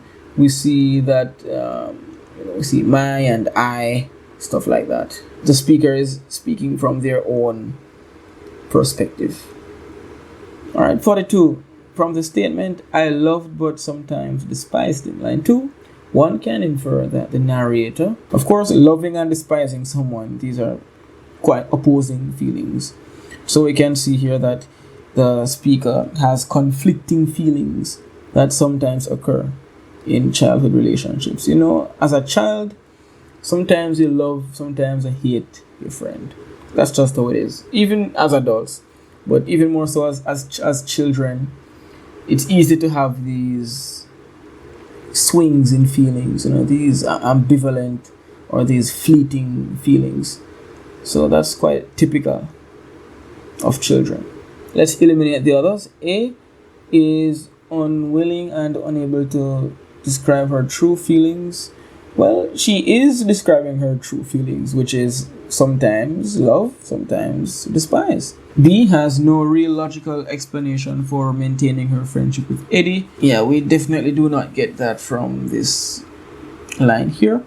Is devoted to her friend but is afraid to be truthful to him about her. We don't see anything about romantic feelings here. The love here isn't necessarily romantic at all, especially seeing that we're dealing with kids. And even if there is a romantic feeling, we do not see that she was afraid to tell him that. 43. The mood in the family home is a reflection of. Okay, so if we look here, we can see the mood in the family home. So you can pause and read this, and you can have an idea of what the mood is. And we see that there is tension, there is conflict. Mr. Sawyer was often drunk, and he would be very rude to his wife. She never answered him. And we see here, some of the cussing that happens. What causes this very dark, gloomy, negative mood? I would say it's the cultural differences between the parents. Mr. Sawyer and his wife seem to be quite different. They seem to be from different backgrounds. Mr. Sawyer seems to be from a wealthier background. Maybe he's white. We kind of see a contrast between him and his wife. We see that she's said here to be a colored woman, which means a black woman. People never decided why he had chosen to settle in a place he didn't like and to marry a colored woman. So we see that Mr. Sawyer and this colored woman, they're not necessarily equals in the sense that they're not from the same, background, not cut from the same cloth, as some would say. And we also see that Mr. Sawyer, in how he would mistreat this woman, would even call her a half caste, kind of a slur to talk about people of mixed race, half caste. So maybe she was half black, half white, or half whatever. So we can definitely see that there were cultural differences between both of them, and we'll see how those would tie into the conflict here. Let's eliminate BCD. A sense of dread, foreshadowing the terrors to come. Well, the mood in the family house wouldn't come from any foreshadowing, because of course the mood happens before whatever is to come. So it's not as if they would know that something bad is going to happen, so let's have this bad mood. So that doesn't make any sense. C, a setting that symbolizes the inner life of characters. This is just a vague and pointless answer right here. We don't go into any inner life of the characters, really. D, the landscape entwined with the personality of the narrator. No, we're not seeing any landscape entwined with anyone's personality, especially not the personality of the narrator, because we're talking about the mood in the Sawyer household. Alright, 44. What function does the use of dialogue serve in this extract? A, intensifies the conflict between antagonistic characters. Alright, let's see. Where do we see dialogue happening here? Let's scan this entire extract for dialogue. Here we see dialogue. What is the dialogue doing here? The dialogue is doing A. It's intensifying the conflict between antagonistic characters, Mr. and Mrs. Sawyer. Let's try B, create suspense. We're not seeing any suspense happening here, we're just seeing an argument. Foreshadows the underlying conflict between the two children. Nope, not seeing that here. Introduces humor. Okay, we can stop there. Where else do we see? Okay. So if you need to pause and reread the passage, do that. I will not be analyzing the passage thoroughly. I'm just tackling the questions. We see here Eddie is saying, my room, my books, my books. Why would he be saying this? He's trying to basically lay claim on that territory. And we see this dialogue ties into what happens at the end here. Mrs. Sawyer tries to, enter this room, barge in and destroy Eddie's books. Eddie says, no. And then he says, not that one, I was reading that one. So what is the dialogue doing here? We don't have so much dialogue in this passage. What is the dialogue doing here and here? In both cases, we're seeing the conflict between characters being intensified. Here it's between Mr. and Mrs. Sawyer. Here it's between Mrs. Sawyer and the boy, Eddie. Okay, 45. What does the statement, walking like a queen behind the coffin and crying her eyeballs out at the right moment in line 20, mean? And this is a very interesting question, because there are two answers that seem correct. So we know that this woman is being kind of fake at this point. She isn't really mourning. She's happy that Mr. Sawyer is dead. So this here, walking like a queen behind the coffin and crying her eyeballs out at the right moment, key phrase. What does that mean? A, she's restrained and calculating in expressing her emotions for her husband. This, I think, is a good answer. This here shows that she knows basically when to express an emotion. She can control, how and when she cries, because she's crying at the right moment. She's calculating in how she expresses, right? She can walk like a queen. So even though she's crying, she isn't embarrassing herself. She isn't blubbering and looking all pathetic. So she's kind of maintaining some queenly state. But at the same time, whenever it suits her, whenever it's most suitable, she would cry her eyeballs out. So she would know just when to cry. So she's very calculating in how she expresses her emotion. It's not a very natural crying, mourning process where you can't control yourself. Look at B. Her elegance and grief do not match. I was torn between A and B. By the way, C and D are out, and we'll get to those in a minute. I was torn between C and B. B says her elegance and grief do not match, suggesting that her grief is pretentious. No, the problem with B is the first part. Her elegance and grief do not match. Because elegance and grief aren't necessarily opposites. You can be elegant and grieving at the same time. So saying her elegance and grief do not match, that doesn't really make sense. It's kind of making the assumption that if someone looks elegant, they can't really be grieving. And that doesn't make sense. So walking like a queen would be the elegance, and this doesn't negate the grief. What negates the grief is how calculating she is in how she expresses her emotions for her husband. So the first part of B is why we can eliminate it.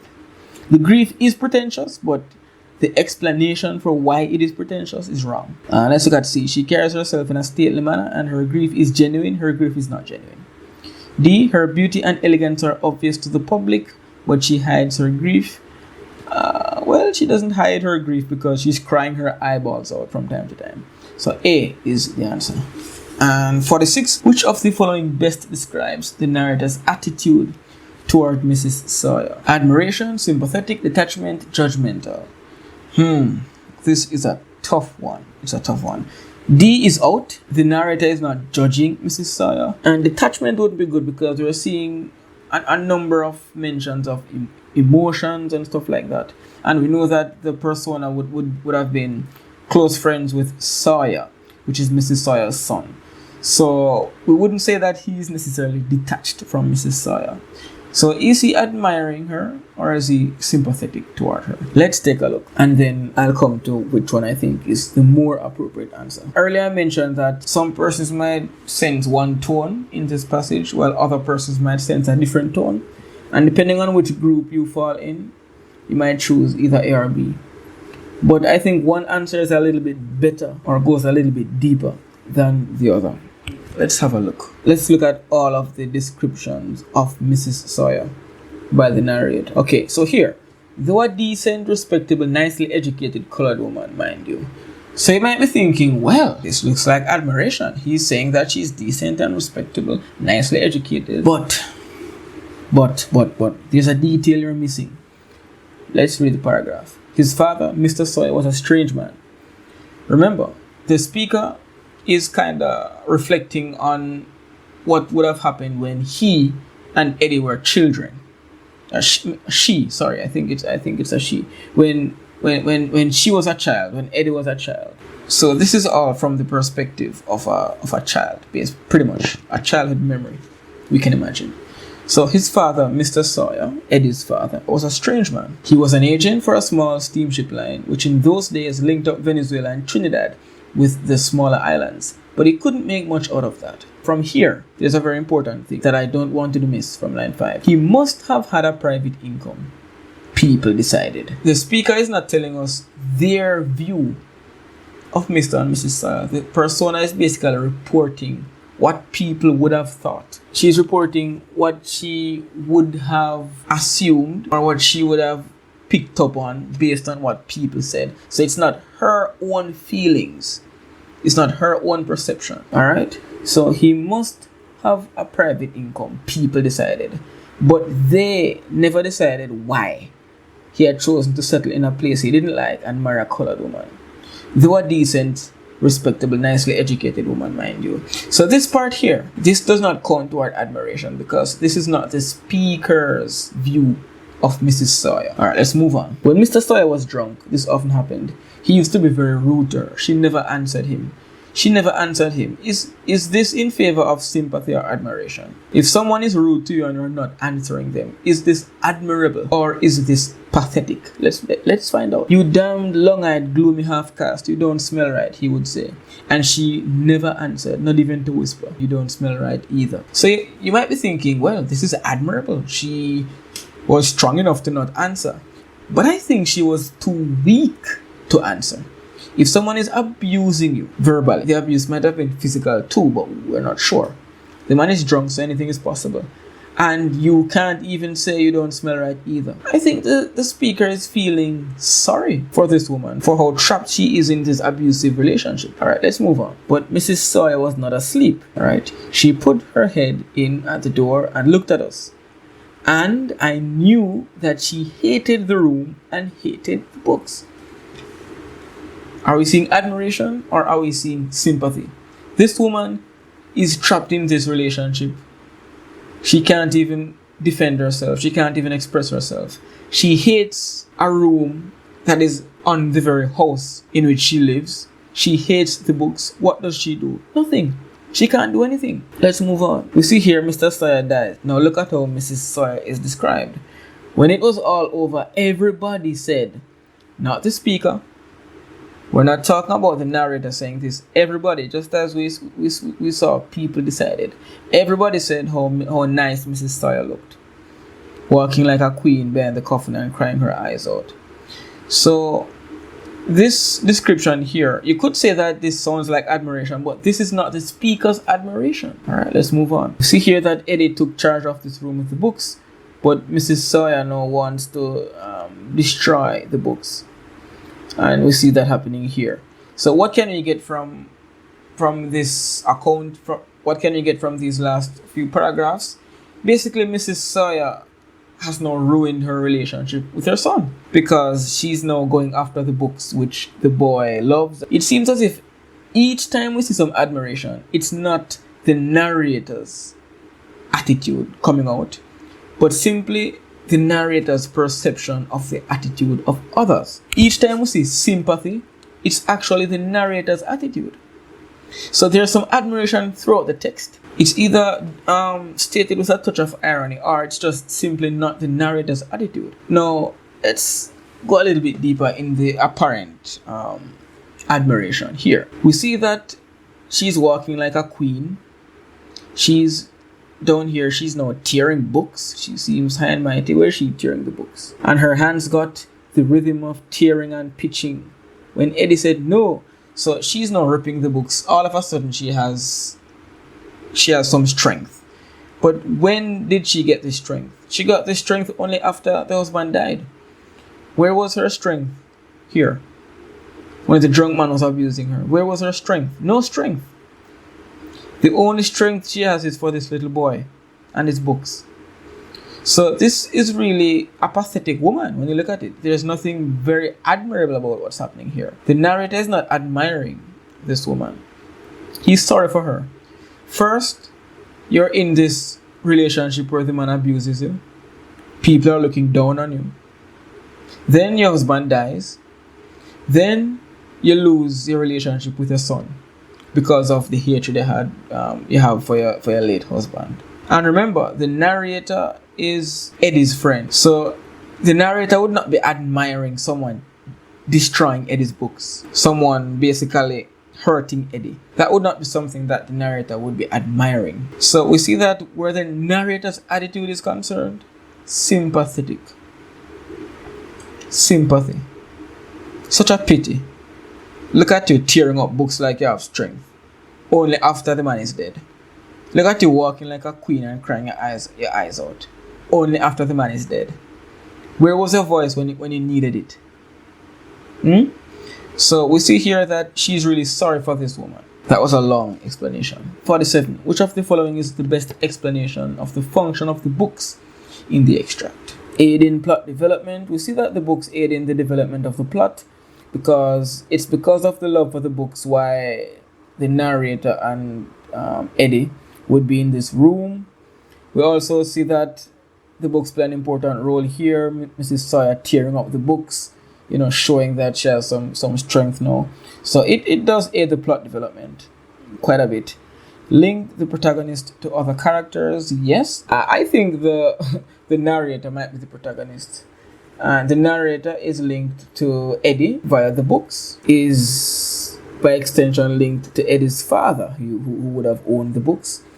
And then we see Eddie's mother tearing up the books. He comes in contact with Eddie's mother, with Eddie, and with Eddie's father, all because of the books. Sometimes I say he, sometimes I say she when talking about the narrator, so bear with me there. And if you want to say that the protagonist is not the narrator, but instead Mrs. Sawyer, the same goes. Mrs. Sawyer is linked to the man and to her son via the books. So 2 is fine.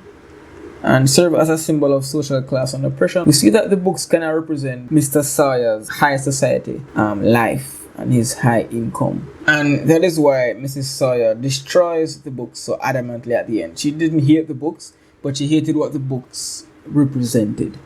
So 3 is okay. 1, 2, 3, that's D. 48. Which of the following best describes the tone of the extract? Has to be ominous and serious. Ominous and serious, yeah. Throughout the whole extract, we can just sense that something bad is happening or something bad is going to happen. Emotional, it's a little bit emotional in some senses, but the narrator isn't showing a great deal of emotion. The narrator is kind of just matter of fact, talking about who died and so on with no real emotion attached. Definitely not C and D. I wouldn't say that this is direct and straightforward at all. Alright, let's go to 49. Eddie's outburst in the last paragraph implies that so we see here Mrs. Sawyer comes in to tear up the books and Eddie is screaming out because, he loves the books. Alright, no suspense. The answer is A. He hates both his parents and resents them for ruining his life. So we know that Eddie hates his father because, well, we can imagine he hates his father, who is an abusive drunk. Who wouldn't hate a father like that? But then even after Eddie's father dies, look at this. He hadn't cried at all. The only thing Eddie cares about doing after his father dies is taking the books. So obviously he didn't love his father. And now in the last paragraph we see that he hates his mother now, or at least in the moment, because his mother is taking away the only thing that really means a lot to him at this point, the books. He's not ambivalent at all. He knows exactly how he feels. And C says he was loyal to his father. We don't see that. As for D, maybe he feels some kind of connection to his father because of the books. But this outburst doesn't give us an idea that he's really necessarily grateful or experiencing any bond with his father. We're more seeing hatred and rage coming out here. 50. The most likely reason for Mrs. Sawyer burning the books is that easy. They belonged to her husband, whom she hated. The books reminded her of her husband. She didn't want any reminders of that wicked man. So she wants to get rid of the books. That's it. Let's move on to the last passage. Okay, we'll have a reading of the passage and then you can pause and read it on your own. May in Ayamanan is a hot, brooding month. The days are long and humid.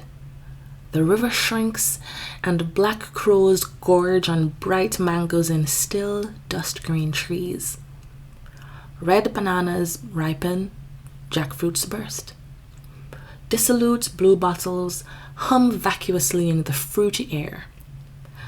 The nights are clear, but suffused with sloth and sullen expectation. It was raining when Rahel came back to Ayamanan.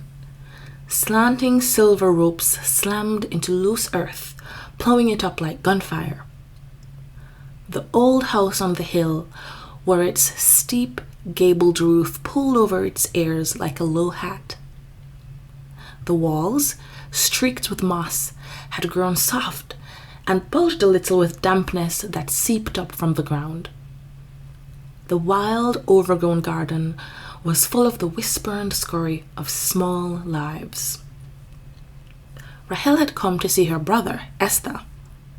They were 2 egg twins. Esther, Estapen, was the older by 18 minutes. But now, they are as old as Amu was when she died, 31. They were nearly born on a bus, Esther and Rahel. The car in which Baba, their father, was taking Amu, their mother, to hospital in Shillong to have them, broke down on the winding tea estate road in Assam. They abandoned the car and flagged down a crowded state transport bus.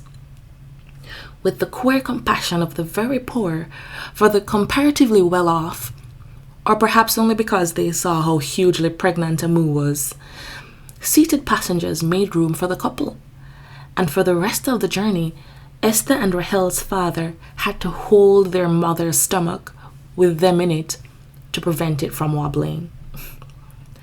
According to Esther, if they'd been born on the bus, they'd have got free bus rides for the rest of their lives. It wasn't clear where he'd got this information from or how he knew these things, but for years, the twins harbored a faint resentment against their parents for having diddled them out of a lifetime of free bus rides. Esther had always been a quiet child, so no one could pinpoint with any degree of accuracy exactly when he had stopped talking. Stopped talking altogether, that is. The fact is that there wasn't an exactly when. It had been a gradual winding down and closing shop, a barely noticeable quietening, as though he had simply run out of conversation and had nothing left to say. Yet Esther's silence was never awkward, never intrusive, never noisy. It wasn't an accusing, protesting silence as much as a sort of a dormancy, the psychological equivalent of what lungfish do to get themselves through their dry season. Except that in Esther's case, the dry season looked as though it would last forever. Over time, he had acquired the ability to blend into the background of wherever he was, into bookshelves, gardens, curtains, doorways, streets, to appear inanimate, almost invisible to the untrained eye. It usually took strangers a while to notice him, even when they were in the same room with him. It took them even longer to notice that he never spoke. Some never noticed at all. Esther occupied very little space in the world.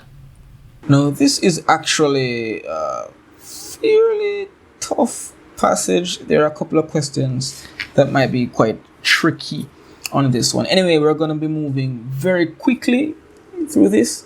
For one, we've done this passage on previous papers, and two, this video has already been very long. I'll only give explanations for what I think are the more controversial questions.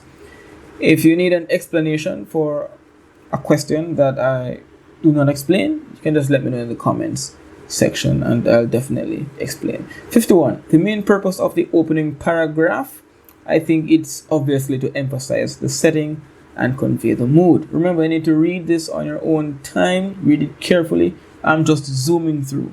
It would be good if you would have actually attempted all the questions first and get familiar with the questions, because I'll be blitzing through this last part. 52. The most likely reason the narrator draws attention to the rain upon Rachel's return is to parallel the protagonist's arrival with the arrival of the rain, to compare and foreshadow their effects. And the other answers are definitely just not even options here. 53. Which of the following devices are used in the statement? The old house on the hill wore its steep, garbled roof pulled over its ears like a low hat. And that's lines 6 and 7. C, we can see personification and simile. Very easy to spot those devices. 54.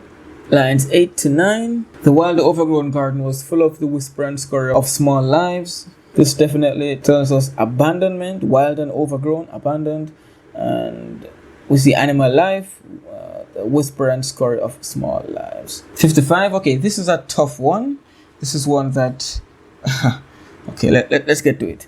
Esther's silence can best be described as, and the contenders for 55 would perhaps be B and D. We know that Esther's silence is not obvious or jarring because it really blends in, it fades in. It's not something that stands out too much. It's not something that will get your attention. And strange, I don't think you could use strange to describe it because it's really a natural silence. So fading and blending, non-invasive and genuine. Which of these answers is better? Let's look at where Esther's silence is described. Let's look at the last paragraph. Esther had always been a quiet child, so no one could pinpoint with any degree of accuracy exactly when he had stopped talking. So here we see that the silence kind of just faded in the sense where it's not as if he was talkative one day and then quiet the next day. Just kind of faded in, just kind of blended in that sense. And yeah, that's supported here. There wasn't an exactly when. Alright, let's see how else it is described. And there's more evidence here. It had been a gradual winding down and closing shop. A barely noticeable quietening. So we're definitely getting a lot of evidence for fading and blending. But let's move on and see if we can find, well, we're kind of getting evidence for non-invasive, because it says here, Esther's silence was never awkward. So we could perhaps say that's evidence for non-invasive. It's never intrusive. Yeah? So that's good evidence for non-invasive. Never noisy. It wasn't an accusing, protesting silence as much as a sort of dormancy. The psychological equivalent of what lungfish do to get themselves through dry season. Except that in Esther's case, the dry season looked as though it would last forever. Over time, he had acquired the ability to blend into the background of wherever he was. Blending. We see here, Esther occupied very little space in this world. He was basically invisible. So, fading. We're seeing a lot of evidence of fading and blending. It's a kind of silence that just fades into the background, one that you don't notice. It's one that just blends in. And so I think B is our answer, because there's overwhelming evidence of fading and blending. We could say it's non-invasive, but genuine it's kind of a strange word to use to describe the silence. Genuine and non-invasive, these answers are kind of weak. Genuine is a bit vague here, but fading and blending, there's just overwhelming evidence for that. So I think B is our best bet. 56. The narrative device used in paragraph 3 is 1, 2, 3. And this is a controversial question. My answer remains a backstory. And I know that flash forward and flash and foreshadowing are out. But could it be a flashback? Not really. Couldn't really be a flashback. Why? Because the story moves to a time before the protagonist is born, before the narrator is born. So we're talking about Rahel and Esther, right? If we were to have a flashback, it would be their memory, their experience. But we're going back to a time now, just to build context and for us to understand the story. We're going back to a time before their birth. So this is a backstory. And the second reason why it's not a flashback is flashbacks are usually pretty brief and usually action focused. And we're not seeing that here. So for those two reasons, I think I explained this a bit more in another video. But this is more of a backstory than a flashback. 57. Lines 20 to 21. For years, the twins harbored a faint resentment against their parents for having diddled them out of a lifetime of free bus rides. And we see that here at the top. According to Esther, if they had been born on the bus, they would have gotten free bus rides for the rest of their lives.